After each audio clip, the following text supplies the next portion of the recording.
How did oligarchs rise after the Soviet Union collapsed? Imagine a country suddenly opening its doors to a flood of wealth and opportunity. When the Soviet Union broke apart in 1991, that's exactly what happened in Russia. The government wanted to switch from a planned economy to a market one fast. They called it shock therapy. Prices were freed, state companies were privatized, and everyone was told they could own a piece of the new economy. But things didn't go as smoothly as planned. The privatization process was rushed and full of loopholes. The government handed out vouchers to citizens, claiming everyone could buy shares in former state companies. In reality, most vouchers were sold cheaply or traded away. A small group of well-connected insiders bought up these shares at tiny prices. These insiders became what we now call oligarchs. They quickly amassed huge wealth by controlling key industries like oil, natural gas, and metals.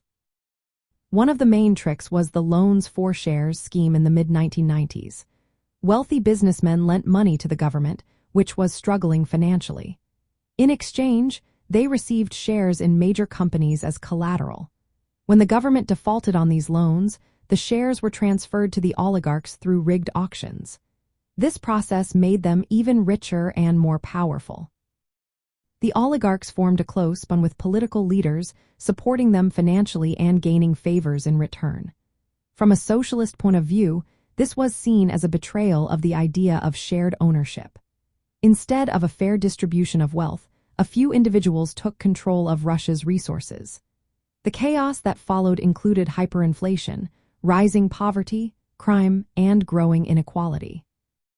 The rise of the oligarchs was a direct result of the hurried privatization and the government's reliance on wealthy insiders. They became the new elite, controlling the economy and influencing politics, often at the expense of ordinary people. This shift marked a dramatic change from the collective ownership of the Soviet era to a small class of super-rich individuals.